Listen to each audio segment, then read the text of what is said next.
Hi, it's Professor Streeter, and I'm just going to talk to you a little bit about the slideshow from last week that I also spoke about a little bit this week, the week 5 slideshow, which has lots of images of vase paintings or images from vase paintings, ancient Greek vase paintings of the Greek gods and some of the heroes from the Trojan War. And I just want to sort of think about those images and some of the questions we've been asking about Greek mythology and the structure of Homer's Odyssey.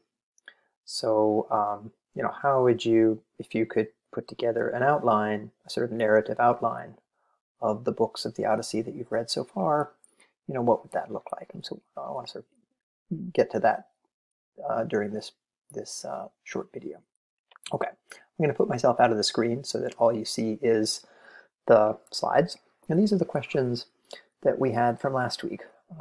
Based on what you're reading so far in Homer, what did the ancient Greeks believe about their gods? And what does this tell us about their values, what they really care about?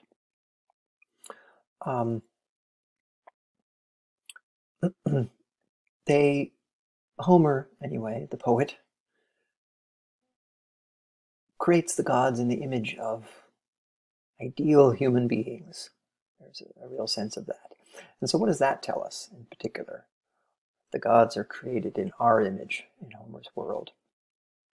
What does that tell us about Greek ideals, about how the ancient Greeks lived, the ideals they set for themselves in their life? Some of you wrote about honor this week. What are the ideals of honor that we see in Homer's Odyssey? There's a lot in it. I think it's emphasized even more in Circe, in the book by Madeline Miller that we've started to read. Beauty is important to the Greeks.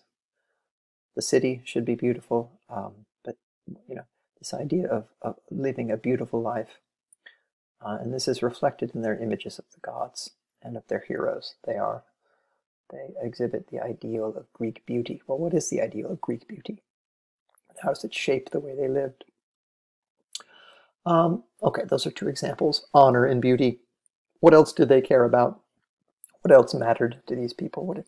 What did they care about and why? And how is this reflected in their customs? I asked you to write this week about storytelling and hospitality, guest-host relations, gift-giving. Those are examples of customs that define and shape a social structure. And what are they struggling with? What is Odysseus' struggle, but also just other characters in Homer's poem? What are their basic struggles? What do we learn about how people resolve their struggles from Odysseus and from other characters in the story? Okay, so here's a representation of the god Zeus and his wife Hera. And this is a reproduction of an image from a vase. How is the father of gods? How is the father figure represented here? How is the mother figure? Right? We can think about Gilgamesh. Zeus is playing the role of Anu in some ways. Aruru is playing the role of Hera, but these gods are much more fleshed out in Homer's poems. We get much more of a sense of the Zeus and Hera and sort of what motivates them, their character, their emotions, and their big actions, what they contribute to the drama that unfolds for human beings. Okay. So here's Zeus with his lightning bolt and his eagle. Again, think of how the gods are represented in Mesopotamian culture. What are some of the differences? We will meet the Cyclops Polyphemus in book 9 of the Odyssey. And Polyphemus is one of a long, old race of beings that have been there from the beginning. And they fought alongside Zeus when he overtook Kronos, his father. Kronos means time. And Kronos was the Titan ruler, the ruler of the Titan generation of gods. And Zeus, his son, with the help of the Cyclops and others, overtakes Kronos in a great battle. the battle between the Olympians and the Titans. And the Titans lose the battle, partly because of the gift, the help of the Cyclops. In any case, after Zeus acquires his power, becomes sort of king of the gods, he is given the gift of the lightning bolt by the Cyclops. And this becomes a symbol of his power. Now, we talked about the Trojan War, and oops, I'm sorry. Come back here. We talked about the Trojan War and how it started. So Paris, this is a painting of what's called the Judgment of Paris. On the left, we have Hermes, the messenger god, and his dog, and he flies on these golden winged shoes. And he is followed here by Hera, the wife of Zeus, and Aphrodite, the god of beauty, a daughter of an older goddess, and Athena, the goddess of wisdom and war, daughter of Zeus. And then we have on the right hand, we have an image of Helen, the queen of Troy, and this is after the Trojan War. She is in a kind of veiled to protect her, but she is being led away by the Greek soldiers. She'll be returned to Menelaus and Sparta. This is like after Troy has fallen, and she is leaving Troy. In between, what happens is Paris, the prince of Troy, is given the task of deciding who is the most beautiful woman in the world, and he chooses Helen. This angers the gods. This angers especially Hera, the wife of Zeus, because Helen is the daughter of Zeus through a kind of Zeus is famous for taking the forms of animals and making children by going down to earth and finding beautiful women. And so Hera is jealous of Zeus and jealous of Helen, especially after Paris chooses her as the most beautiful woman. So this is partly what begins this is really what begins the Trojan War, because Paris also falls in love with Helen and takes her away to Troy, and that begins the war that inspires Menelaus to ask his brother Agamemnon to call all of the kings, including Odysseus, to sail for Troy in order to restore honor and recover Helen from the Trojans, from Paris. But there's also this kind of background story of the anger of Hera, who sides with the Greeks because Paris chooses Helen as the most, over her. So that's an interesting part of the narrative. Okay.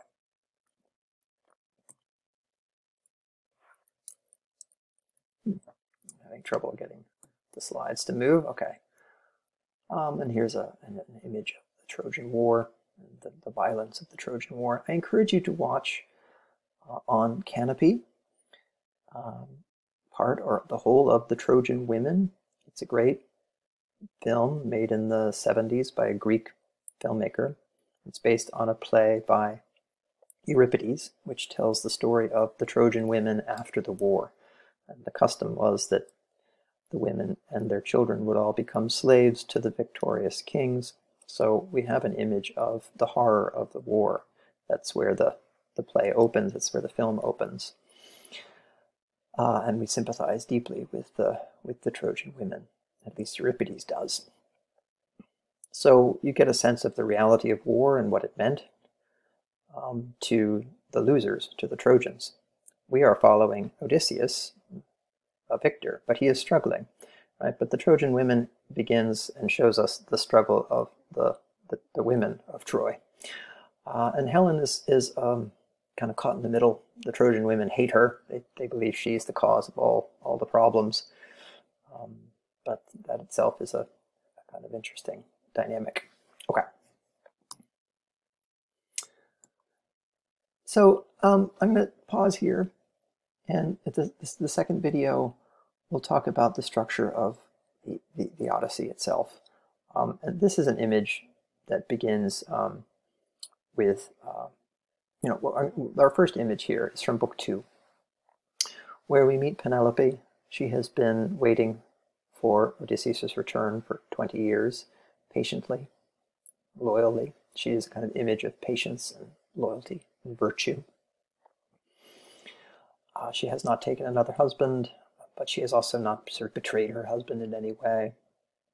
And evidence of this is her loom. She has told the suitors that she will weave a kind of shawl and give it to the suitor that she will agree to marry.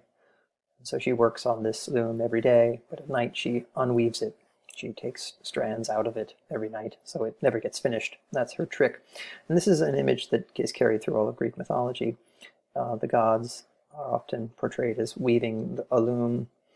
And so Penelope, like many of the goddesses, has her loom on which she schemes, right? It's part of her scheme. She uses the loom to control the men in her life. And the goddesses sort of weave our fate on the loom. This is the image. But so Penelope's loom, though, is a symbol of her virtue, but also of her scheming, of her cunning. Telemachus, on the advice of Athena, if you notice, so there's two parts to Athena's plan to bring Odysseus home. The first part involves going to Ithaca and talking to Telemachus, the son. So she takes on the image of a friend of his father's and advises him, gives him advice. Right? Athena becomes the voice of reason and the kind of the patron of the son, Telemachus. She advises him. She becomes his advisor. She tells him to go and visit King Nestor, which he does in Book 3, and then King Menelaus in Book 4. And there's two parts to this plan. One is to get him away from the suitors who are plotting to kill him. And the other is so that he can learn about his father and learn about his father's allies and his father's friends, and sort of acquire an understanding of what it means to become the son of Odysseus, who's going to return and to inherit the mantle and the responsibilities of the king. And so this is him visiting Nestor, and he learns of the customs of other people and how to be a good guest, and he learns of the kind of the customs of hospitality of Nestor, in stark contrast to what's happening on his island, where the suitors are sort of being very inhospitable indeed. Okay, and then last slide for this part of the video. In Book 4, he travels to Sparta, and there encounters Menelaus and Helen, who, it's an interesting relationship because, Helen left him for Paris, but now she's back. So, is this a happy marriage? Have they resolved their differences?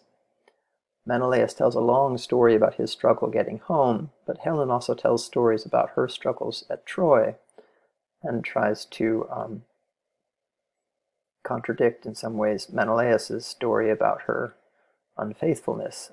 Helen portrays herself as